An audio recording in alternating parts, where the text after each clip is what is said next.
Some of the top news today is all about what's happening in the UK around crypto regulation. We will break all that down for you. Also, take a look at some moves here in the United States and take a look at maybe the global aspect of how has crypto finally made its way into the mainstream in terms of regulation. It's going to be a good one. My name is Paul Barron. Welcome back into Tech Path. I want to start off with the UK. Basically, the UK news first, because this, in my opinion, has got some very intriguing things as we were doing more and more research on this. There's some pretty significant things that start to show up here on this story here. UK passes a bill recognizing crypto as a regulated financial activity. More to this, it gets into a lot of depth within it, but the government noted that the act as central to its vision to grow the economy and create an open and sustainable and technologically advanced financial services sector has now represented a crucial moment for the digital asset industry in the country. And there's some key things within it that I think will start to be very interesting to me, because this being London, for all of you in the UK, one of our biggest audiences out there. Make sure and smash the like button. Let us know you're out there. I know it's about 8 p.m. out there. But I think this is a huge move within the UK itself, and I think it also starts to do something around the world, and that is start to put some pressure on lawmakers and policymakers worldwide to really kind of get into the fray. In case you guys, when you saw our thumb there, Royal Assent, Assent is a method by which a monarch formally approves an act of legislature, either directly or through an official acting of the monarch's behalf. That's essentially what's happening right now within this law that's starting to move forward. I think the key here is going to be, how does this play out in terms of many of the agencies, the exchanges, projects, all of that? How will they be affected? This was a good article by CoinDesk that kind of broke it down. Proposed UK rules will make advertising crypto a lot harder. This is one aspect of it. Industry members are sounding the alarm on proposed measure to require crypto service providers to comply with local advertising rules. Could be an additional layer of authorization to an already complex process. Now, I will say this, in the UK, there are a lot of loopholes that you have to jump through to be able to do certain types of advertising, especially in the financial sector. This didn't really surprise me. And I think what will happen over time is this will get more I guess, automated to a certain extent. There are solutions and tool sets that will eventually come to these organizations, including, exchanges, etc., that will be able to initiate that. And I think it is highly regulated, but I think it will be effective going forward in terms of what the market will do. This was one statement within the article. It said, however, crypto advocates feel the rule may be too restrictive for a country that said it wants to support the digital asset industry. They worry that crypto firms would have to jump through too many hoops. I don't know that this is going to be the case. This, again, might just be where a lot of people are over speculating, maybe over considering, how this bill and this particular language is put together. I think the fact that we are now seeing this movement within the UK is pretty big. So the Financial Services and Markets Bill is what's called. So it was introduced in July of last year. We actually covered this topic, and it was introduced as a result of the government's future regulatory framework review. And the most striking feature is its provision for regulating crypto assets and their providers, being obviously exchanges, introducing supervision into a new sector that's been largely known for its low regulation activities, mainly because there's been no form of regulation. So yeah, there's low regulation there. But it is one of the things that I think going forward, it's going to start to set a tone within the UK. London has already been one of the financial epicenters of the planet. So I think this starts to move them into the game again within digital assets. And this is the sector I think that all financial institutions worldwide will be looking at in the next few years as a major opportunity. Just so you can get an idea of what all has been going on within it. This is a really good article that broke a lot of this down back in March of this year. Now, there was a lot of changes. This was done by a legal group. They broke it down pretty significantly on the phased approach, how they would mainly roll this out. In short, what it means is that much like the consultation aspect, meaning they go to the market, learn what they need to change, come back, restructure, redraft, and then roll these things out. The fact that we got that in such a short period of time between March and here we are in the end of June, to me is lightning speed for something like crypto assets. So that tells me that a lot of these regulators and policymakers can do this. It's not a matter of that they can't, it's a matter of that they won't. Or is there something else afoot here in terms of lobbying, which I think is what is holding back what's happening here in the US? Bank of England says Bitcoin, CBDC, might not be on a blockchain. This is just getting into it. I won't go into CBDCs in general, but the point is that they're passing this stablecoin regulation and at the same time looking at CBDC as an alternative for the UK.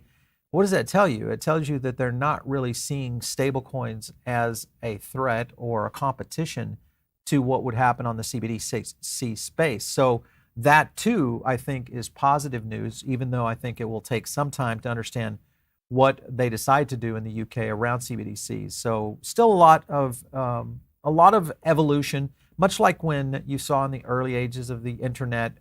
It's kind of like flying the plane and fixing it at the same time.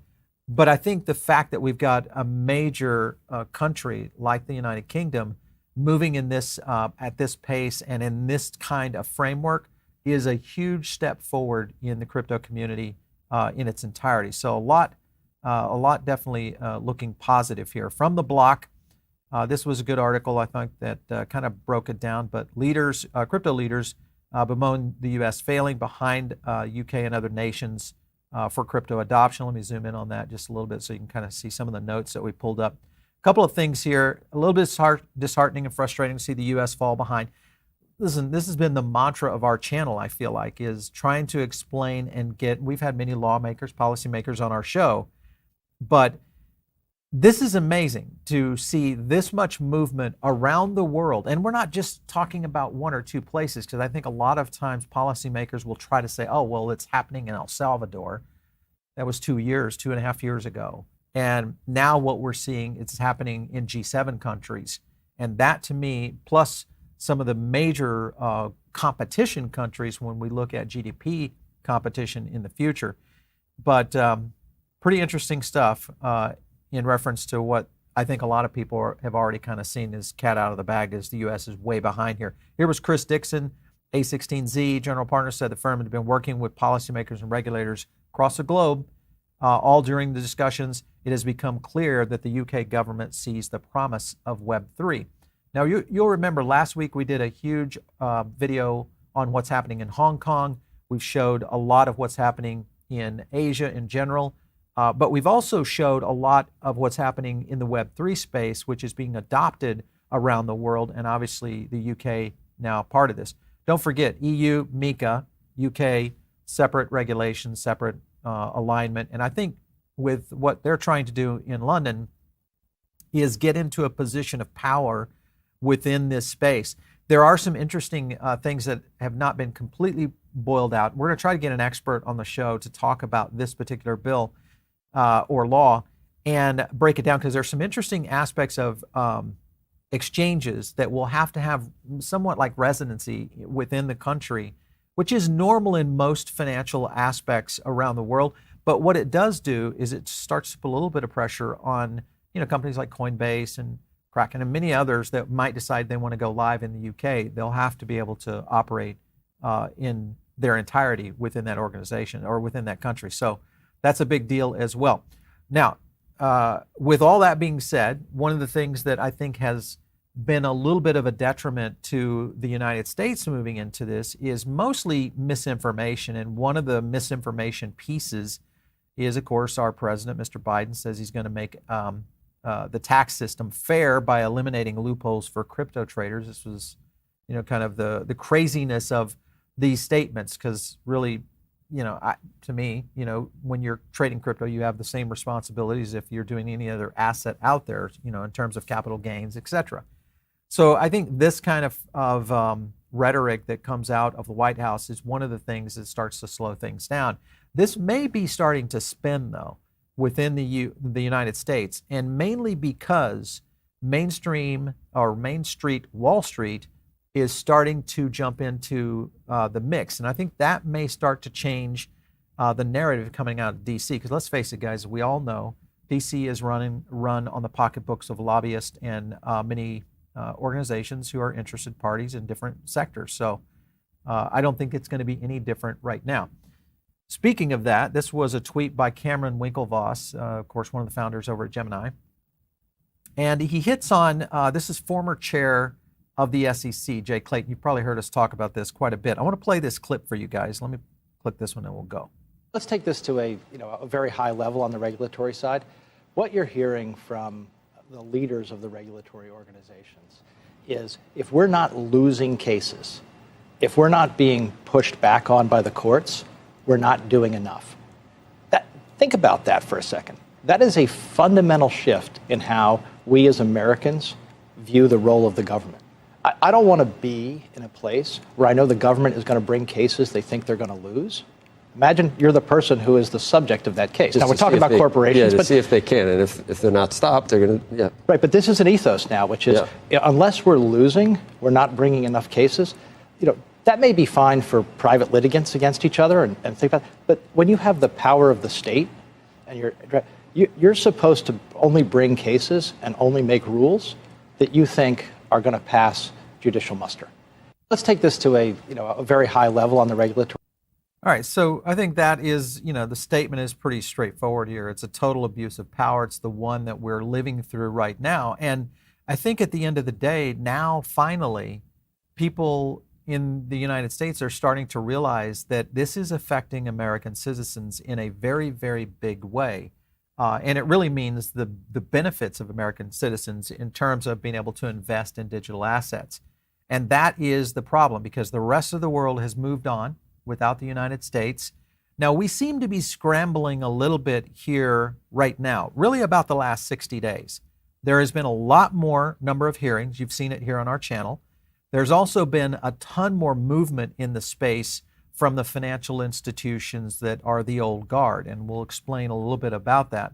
I want to continue on with the UK side of it because there are some reasons that this may be in play, and of course this is the UK government abandoned Sunak's NFT plan, but the point is Sunak is their new prime minister, but the point being around this is that this type of leadership is the kind of leadership that I fear that we don't necessarily have in place here in the United States. And one of the things that kind of plays in light of this was the headline, UK Prime Minister Rishi Sunak's win was a victory for crypto, mainly because this particular legislator over there, youngest PM to take the office, more than 200 years, but more importantly, he's a crypto enthusiast. So he kind of already understood and gets a framework of what digital assets are, the future of the blockchain. And I think some regulators right now in the United States, we have a few. I would say Richie Torres might be one of those. Many others that also are kind of moving into that. Warren Davidson, Tom Emmers. We've had many of those guys along with, here on the channel that we've broken down. Those are the people, and that's coming from both sides of the party. Those are the ones that I think do have a good handle on this.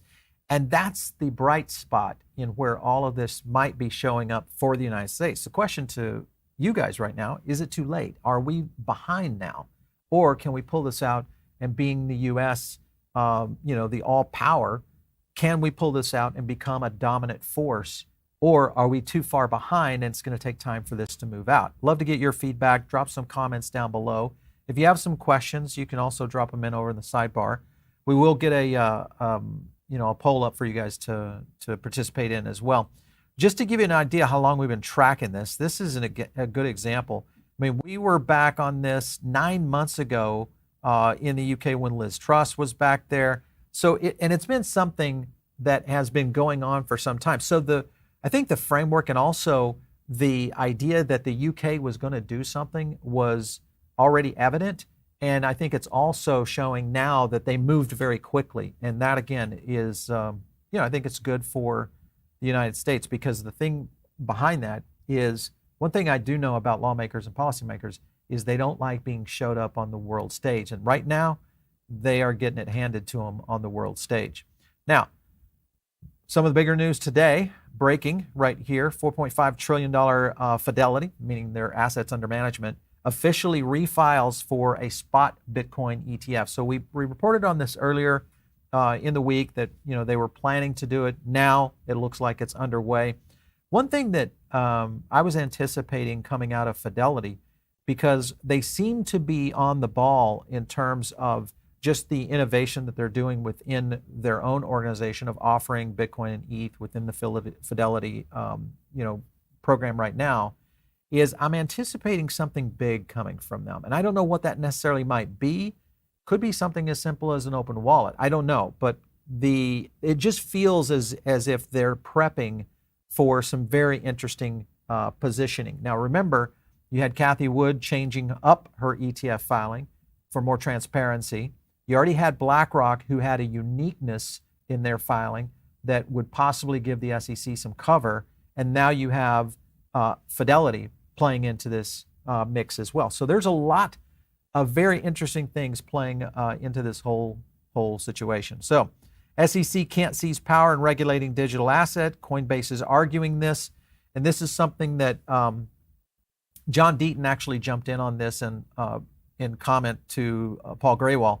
But his statement was pretty interesting. He says, I'm not saying that it will be granted for sure, but I'm just saying that it's not your garden variety motion to dismiss where denial can be easily predicted. Further, he gets into this. It all depends on the predisposition of the district court judge, Catherine Polk Failla. Yeah. All I know about a judge is that she was appointed by President Obama and reading from Meta Lawman, who we've had on the show several times. He talks about this alone gives us no insight to how she'll rule, but I see an appeal basically coming in the near future. So this would be interesting if this plays out for Coinbase. Again, more regulation, which the leading exchange out there here in the United States, being Coinbase, obviously under lawsuit now with the SEC, which I think is going to be interesting because it all plays into some very intriguing scenarios for Coinbase, BlackRock, and what could happen from a regulatory standpoint. All of this is going to come, I think, to fruition over the summer. I feel like we're going to see some pretty amazing things happening this summer. One other thing that starts to spark interest is Coinbase offering a 4% yield on USDC now held by customers, which gets into rivaling a lot of the banks. And many of the banks still are not offering this kind of cash yield. What they're offering is money market yields, which are usually in the 4 to 5.5% range. So this being in USDC, this starts to get into a very competitive nature for Coinbase because, as you know, being able to deploy capital in these markets at a moment's notice is critical. Speed is everything, and that is a good thing for when you have that capability because it's, if you're in Fidelity and you're holding a money market fund, it's going to take time to move cash into a position unless you're buying in Fidelity, which does not have the capability of moving crypto assets in or out. So you're kind of locked in. So there's some disadvantages. If you think about Robinhood, they have their $5,000 daily limit on crypto, so that's a problem. So Coinbase could be creating some big benefits here going forward. Other news topics, Goldman Sachs veteran, this is Craig Broderick, now joining Circle's board. So back to USDC. Whether you like USDC, don't like it, I don't know if you guys are big stablecoin users or if it's just simply a transitory type, money that you use in quick motion when you need to move into markets. But just remember here recently when Chair Powell even said, hey, we think stablecoin is money. But some of the things that was stated in this article, says also serves as chair of the firm-wide risk committee, along with other control-related committees. Broderick also oversaw various areas, including credit markets, liquidity operational. So this is very, very, this is good, I think, for Circle in general, but more importantly, of being able to get more risk management around stablecoins, because risk management around stablecoins is going to lead to the requirements that we're going to need in being able to get laws passed around stablecoins. Again, that will be a positive for going forward. So good stuff, I think. The last statement here was Craig's deep knowledge on experience as a longtime risk management leader, one of the world's largest, most successful financial institutions. All this is good for USDC and Circle, and I think good for industry because this shows something that is happening now in the United States, and that is traditional finance is making their way into blockchain. And that is the thing to watch. So big news. Don't forget, smash the like button, guys. We love to get your input on whether you like these kinds of breakdowns and news times when we run these out on our lives at 3. Always love to get your input as well. So just feel free to comment if you didn't catch the live stream. If you're not subscribed to the channel, make sure and jump in on it and just hit that little bell. You'll get a notification. So the next time we go live, you'll be able to get that. CME Group announces plan to launch ETH to Bitcoin ratio futures. So this is another big advantage. Futures will be cash settled, meaning cash exchanges hands at settlement instead of the underlying instrument. This is pretty cool because it's going to open up some opportunities. Historically, ETH and Bitcoin have been highly correlated. However, as these two assets have grown over time, market dynamics may affect the performance ongoing. And going forward in terms of the value trading opportunities. And that's something that I often look at is, the weight of the portfolio that we invest in terms of Bitcoin and Ethereum right now, those two major assets, 1 and 2 for us. But is there a time when Ethereum is going to be at the right spot where maybe you shift some of that that portfolio from Bitcoin into Ethereum? Love to know how you guys are playing it, because it may be coming very soon to a situation near you. Another thing right here, this is coming from MasterCard, putting trust at the center of the next digital asset innovation cycle. So again, big companies moving into the space, they're taking next steps on their journey with the introduction of the multi-token network, a tailor-made solution for the industry. Capabilities designed to take and make transactions within the digital assets and blockchain ecosystem, and then ultimately enabling more efficient payment and commerce applications. So this, again, I think is going to be a big factor when you have a major, whether it's American Express or MasterCard, Visa, that starts to move into blockchain transactions. That, to me, is going to be the magic between your accounts, because at some point, we're going to find that stablecoins can be held in banks, and at that point, being able to move directly into direct transactions with what MasterCard is doing is going to be pretty cool. Binance is still facing some big problems. Of course, Binance's European banking partner PaySafe now is withdrawing support on September 25th. So this is a big one as well. I know a lot of you globally that watch our show, we're in 150 countries now, I think. Are you using Binance? What are you guys using? I'd love to get your feedback on what are the platforms that you're using right now. We've seen Binance really struggling in a lot of different countries here recently. Is this still one of the majors that you're continuing to use, or are you using other platforms? Drop some comments down below. We always like to get an idea. Last in the news here is Lido might stake all of its treasury, ETH, in its own protocol. This, again, only shows one thing: strength in Ethereum. Based on current yield prices, around 4 to 6%, it's estimated that Lido protocol will earn an extra $2 million annually if they just stake their current 20,000 supply of ETH. So not a bad thing. But the fact that we're seeing these kind of movements, meaning people kind of drinking the Kool-Aid, meaning participating in your own projects, it's a good sign, I think, for the industry overall. And overall, I feel right now very bullish in the market. Sure, there's a lot of pressures. Macro is still not out of the window. We're still dealing with a lot of issues around economy. And listen, we probably are still going to see a real recession. But the fact that we've got all of this moving in the right direction could mean some very positive things for Bitcoin, especially other digital assets in the near future. All right, we're going to go over and get to, don't forget, as I said, drop some comments if you have some or some questions. We're going to go over and get to our poll real quick and see what you guys, will the House pass a crypto bill before August? 60% of you say no. So here's what I think is going to happen. We've been following this pretty heavily. I will say July is a critical month.